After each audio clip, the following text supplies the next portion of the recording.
अस्सलामुअलैकुम स्टूडेंट, सुनाए क्या हाल। अच्छा स्टूडेंट, हमने स्केलर प्रोडक्ट को देखा था पिछले लेक्चर में। हमने डिटेल से बात की थी कि स्केलर प्रोडक्ट है क्या चीज़, क्या डेफिनेशन है, क्या एग्जांपल है, और जो मेन और कंसेप्ट की बात की थी कि क्यों हम स्केलर प्रोडक्ट को पढ़ते हैं, क्या वजह थी कि फिजिक्स में स्केलर प्रोडक्ट को पढ़ना पड़ा, तो वो हमने डिटेल से देखा था। आज हम देखेंगे कि स्केलर प्रोडक्ट की कुछ करैक्टरिस्टिक है, हम उसके ऊपर बात करेंगे। तो सबसे पहले जो करैक्टरिस्टिक है वो है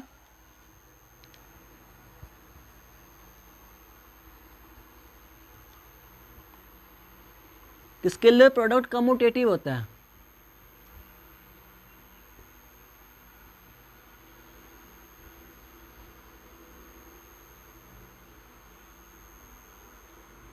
क्या स्टूडेंट, स्केलर प्रोडक्ट कम्यूटेटिव होता है, क्या मतलब कि अगर हम ए और बी को डॉट प्रोडक्ट करें, स्केलर प्रोडक्ट करें, और बिल्कुल इसी तरह अगर हम बी और ए को, पहले अगर हमने ए डॉट बी लिखा है ऐसे ए वेक्टर और दूसरा वेक्टर है बी, ए डॉट बी, तो इनका जो रिजल्ट आएगा वो इक्वल आएगा अगर हम बी को पहले रख दें और ए को बाद में रख दें। तो ये कैसे बनेगा, अगर हम इसको ओपन करें ए बी कोज एंगल, क्या बनेगा बी ए कोज एंगल। तो ये क्या है, अगर हम ऐसे लिखें, ये ए वेक्टर पहला है और ये दूसरा वेक्टर है, ए वेक्टर बी वेक्टर, इनके दरमियान क्या है, ये एंगल है। अगर हम ए को पहले रखें और बी को बाद में रखें, क्योंकि ये स्केलर क्वांटिटी है, इसका जो रिजल्ट है वो एक मैग्नीट्यूड होगा। स्टूडेंट ये ऐसे ही है सिंपली, अगर आप 3 = 4 को रख लें तो वो क्या आएगा 12, और अगर आप 4 = 3 को रख ले तो वो भी क्या आएगा 12। तो कोई इफेक्ट नहीं पड़ेगा इसकी मैग्नीट्यूड के ऊपर, क्योंकि जब हम इसको ओपन करते हैं तो ये भी ए की मैग्नीट्यूड, ये बी की मैग्नीट्यूड, बिल्कुल इसी तरह ये बी की मैग्नीट्यूड, ये ए की मैग्नीट्यूड, और कोज एंगल की वैल्यू दोनों में सेम आएगी, क्योंकि एंगल तो सेम ही रहना है। ए बी कोज एंगल, जितना एंगल इन दो वेक्टर के दरमियान है, अगर हम बी को पहले लिख दें ए को बाद में लिखे तो एंगल तो वहीं रहेगा, तो कोज एंगल की वैल्यू वैसे ही सेम आएगी। ये हमारे पास मैग्नीट्यूड है, ये भी मैग्नीट्यूड, ये भी मैग्नीट्यूड, ये भी मैग्नीट्यूड। तो अगर हम 3 × 4 करें वो भी 12 आएगा, और 4 × 3 करें, चेंज कर दें, 4 को पहले लिख लें तो वो भी क्या आएगा 12 आएगा। ये मतलब होता है कम्यूटेटिव प्रॉपर्टी का, कि स्केलर प्रोडक्ट कम्यूटेटिव होता है, A B cos angle equal होता है बी कोज एंगल के, क्योंकि ये एक स्केलर क्वांटिटी है। वजह ये है, जब हम वेक्टर प्रोडक्ट को पढ़ेंगे तो देखेंगे कि वो कम्यूटेटिव नहीं होता, क्योंकि उसकी डायरेक्शन होती है, इसकी कोई डायरेक्शन नहीं, ये एक स्केलर क्वांटिटी है, जस्ट मैग्नीट्यूड है, इसलिए ये कम्यूटेटिव बन जाता है। लेकिन वेक्टर क्वांटिटी जो होती है, जो वेक्टर प्रोडक्ट है, वो उसका जो रिजल्ट आएगा वो एक वेक्टर नंबर आएगा, वेक्टर क्वांटिटी आएगी, इसलिए वो कम्यूटेटिव नहीं होता। क्यों नहीं होता, वो जब हम वो पढ़ेंगे तो डिटेल से उसके ऊपर बात करेंगे। अब दूसरी जो इसकी प्रॉपर्टी है वो ये है, स्केलर प्रोडक्ट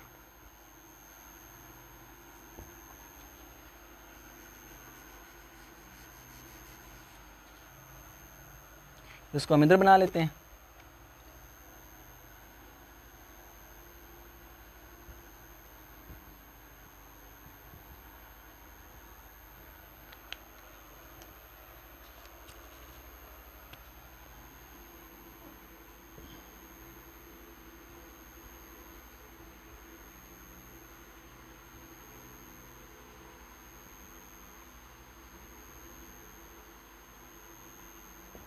वो कहता है कि स्केलर प्रोडक्ट दो पैरेलल वेक्टर का मैक्सिमम होता है। वो किसके इक्वल होता है, प्रोडक्ट ऑफ देयर मैग्नीट्यूड। अगर सिंपली हम उन वेक्टर की मैग्नीट्यूड को मल्टीप्लिकेशन कर दें, ज़रब कर दें, तो वो रिजल्ट होता है दो वेक्टर का जिनको हमने डॉट प्रोडक्ट किया, जो कि एक ही डायरेक्शन में थे, एक ही सिमत में थे।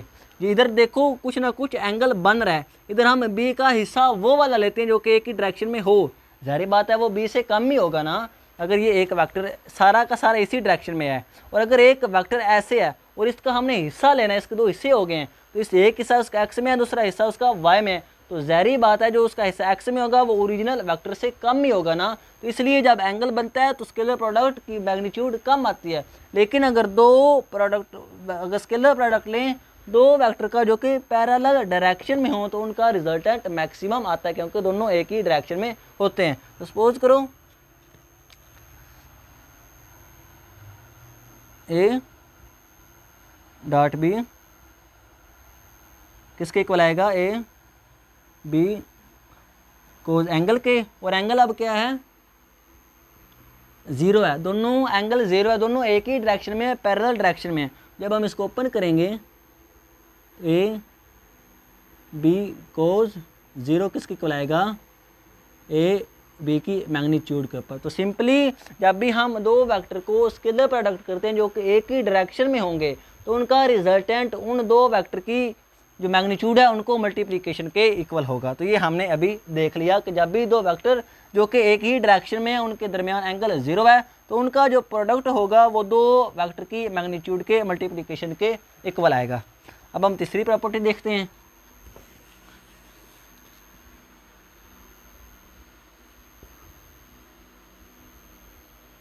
डॉट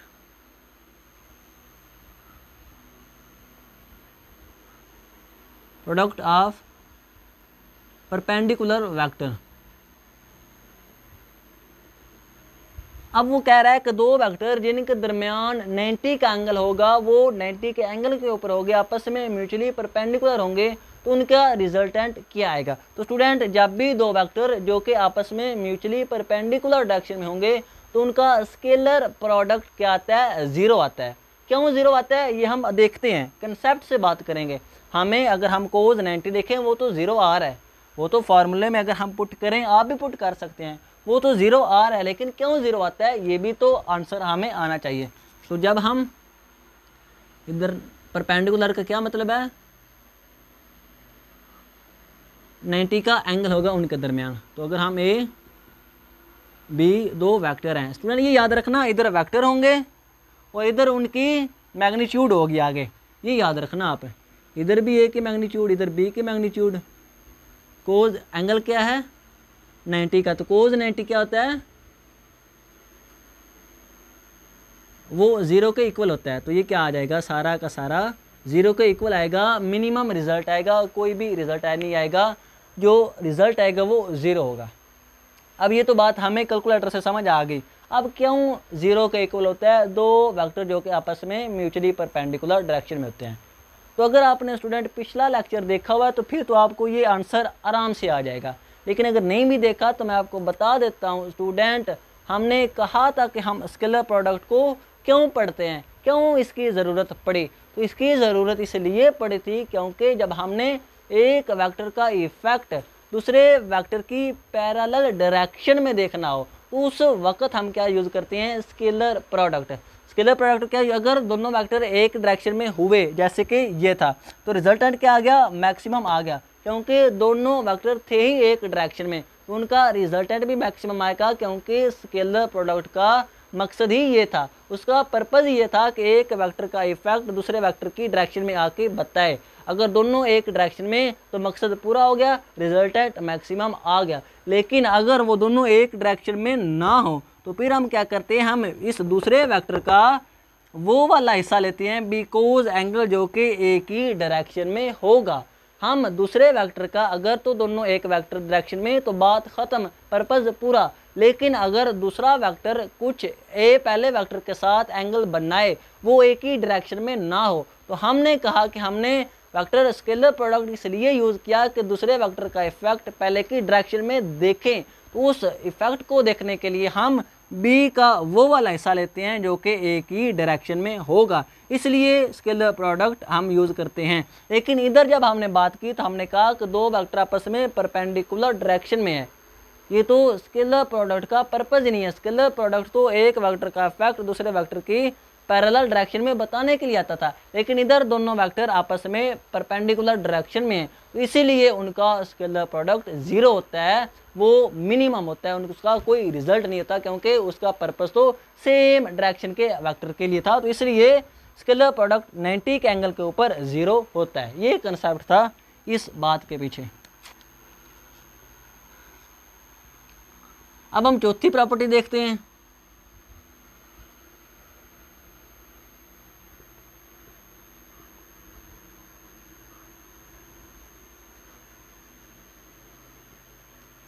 जब हम सेम वेक्टर का स्केलर प्रोडक्ट करते हैं, तो जब स्टूडेंट सेम वेक्टर का स्केलर प्रोडक्ट करेंगे तो सेम वेक्टर क्या मतलब, दोनों वेक्टर एक ही डायरेक्शन में है और दोनों की मैग्नीट्यूड भी बिल्कुल सेम है, एक दूसरे के बराबर है, तो वो क्या रिजल्ट आएगा,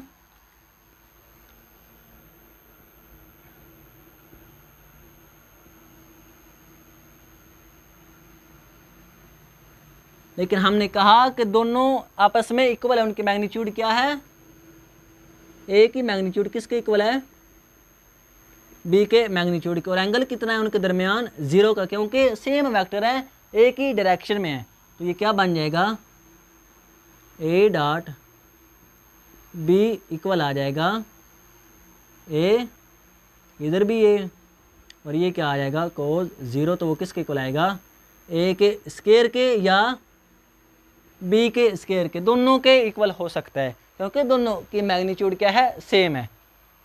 तो ये था हमारे पास उसकी कुछ प्रॉपर्टी, पहली कम्यूटेटिव थी, दूसरी हमने पढ़ा कि जब हम दो सेम वेक्टर का प्रोडक्ट करें स्केलर तो क्या रिजल्ट आता है, दो परपेंडिकुलर डायरेक्शन का रिजल्टेंट देखें तो क्या आता है, अगर उनके दरमियान दो सेम वेक्टर हो जाएं तो फिर क्या आता है, और अगर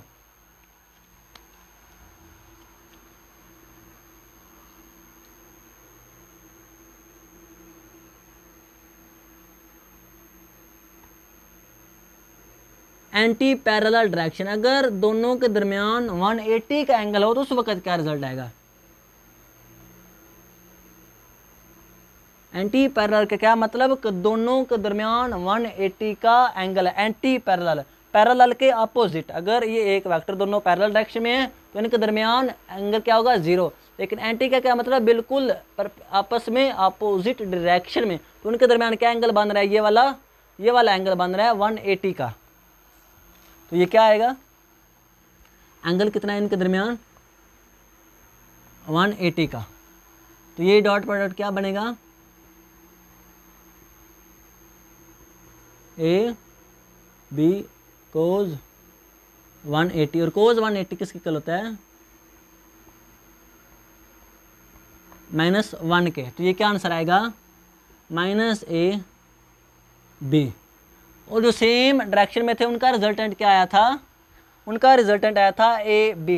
तो सिंपली जब भी दो वेक्टर जिनकी जो आपस में परपेंडिकुलर डायरेक्शन में होंगे तो उनका भी रिजल्टेंट मैक्सिमम आएगा, ये एमसीक्यू स्टूडेंट बनता है कि परपेंडिकुलर जो दो वेक्टर होंगे अगर उनके दरमियान एंगल 180 का है, एंटी पैरेलल है, तो उनका रिजल्टेंट मैक्सिमम होगा, लेकिन नेगेटिव साइन के साथ होगा, रिजल्टेंट उसका भी मैक्सिमम होता है। इसीलिए हमारे पास जो मल्टीप्लिकेशन होती है उसमें वेक्टर की मल्टीप्लिकेशन में आंसर देखो माइनस, अगर हम 3 और 4 को ही ले लें तो उनका आंसर -12 से लेकर क्या आएगा, +12 तक। अगर उनके दरमियान एंगल क्या होगा, 180 का होगा तो -12 आएगा, अगर 0 होगा तो 12 आएगा, अगर 90 होगा तो 0 आएगा। तो क्या मतलब, जैसे जैसे हम एंगल को चेंज करते जा रहे हैं, वेरिएशन करते जा रहे हैं, तो वेक्टर प्रोडक्ट जो कि डॉट प्रोडक्ट है उसकी मैग्नीट्यूड में भी क्या आ रहा है, वेरिएशन आ रहा है, फ़र्क आ रहा है। तो ये था उसकी कुछ प्रॉपर्टीज़ जो कि हमने स्केलर प्रोडक्ट की देख ली हैं। अब हम एक और चीज़ देखते हैं, इधर हमने कहा कि ए बी कोज एंगल, अगर हमने यहाँ से एंगल देखना हो कि इन दो वेक्टर के दरमियान कितना एंगल होगा और बाकी इंफॉर्मेशन हमें गिवन हो, तो हम दो वेक्टर के दरमियान एंगल को भी मेजर कर सकते हैं। कैसे, ए डॉट बी, उनका डॉट प्रोडक्ट, और नीचे आ जाएगी ए और बी की मैग्नीट्यूड, और इधर आ जाएगा कोज इनवर्स। अब ये तो था हमारे पास दो वेक्टर, सिंपली अगर दो वेक्टर की मैग्नीट्यूड गिवन हो तो ऐसे हम उसको लिख सकते हैं। अगर उसके कंपोनेंट गिवन हो, हम वेक्टर को ऐसे ही लिखते हैं ना स्टूडेंट, ऐसे ए एक्स आई कैप, ए वाई जे कैप, ए जी के कैप, ए एक्स उसका जो वेक्टर का हिस्सा एक्स में है, जो वाई में है वो जी है, उनको जमा कर देते हैं। इसलिए इसी तरह हम बी को लिख देते हैं। तो अगर हम इन दो वेक्टर का डॉट प्रोडक्ट करना पड़े तो कैसे हम करेंगे, हम कहीं करेंगे ए एक्स बी एक्स को, उनको प्रोडक्ट कर देंगे। अगर दूसरा वेक्टर है बी, ऐसे बी एक्स आई प्लस बी वाई जे प्लस बी जी के, और इधर क्या है ए डॉट बी का, ए और बी का डॉट प्रोडक्ट है। तो क्या करेंगे, ए एक्स को पकड़ेंगे और बी एक्स को पकड़ेंगे, आई और आई को पकड़ेंगे, ए वाई और बी वाई को पकड़ेंगे, जे और जे को पकड़ेंगे, ए जी और बी जी को पकड़ेंगे, के और के को पकड़ेंगे। क्योंकि आई डॉट आई 1, क्योंकि सेम वेक्टर है, आई और आई क्या है, सेम वेक्टर, और सेम वेक्टर का क्या रिजल्ट होता है, उनका स्केयर होता है, और 1 का स्केयर क्या आएगा 1, क्योंकि यूनिट वेक्टर की मैग्नीट्यूड क्या होती है 1। इसलिए हम आई और आई को पकड़ते हैं, जे और जे को पकड़ते हैं। आई को इसके साथ मल्टीप्लिकेशन करेंगे, फिर आई को जे के साथ करेंगे, और आई और जे के दरमियान क्या होगा, एंगल 90 का, आई एक्स एक्सिस में, जे वाई एक्सिस में, तो इसलिए वो 0 हो जाता है। इसी तरह आई और के का भी 0 हो जाता है। इसीलिए जो रिजल्टेंट फाइनल में मिलता है वो ए एक्स और सिंपली बी एक्स का ही मिलता है, बाकी 0 हो जाता है। तो ये एक्स और बी एक्स, ए वाई और बी वाई प्लस ए जी और बी जी, और नीचे क्या आ जाएगी, ए और बी की मैग्नीट्यूड आ जाएगी। आप ए की मैग्नीट्यूड लें, बी की मैग्नीट्यूड लें, उनको आप क्या करें, मल्टीप्लिकेशन कर दें। तो ये इस तरह आप एंगल को भी फाइंड कर सकते हैं। तो ये था स्केलर प्रोडक्ट की प्रॉपर्टीज़। आई होप इसके रिलेटेड आपके सारे क्वेश्चन क्लियर हो गए हैं। आज के लिए इतना ही, इंशाल्लाह मिलेंगे अगली वीडियो में। ओके, अल्लाह हाफिज़।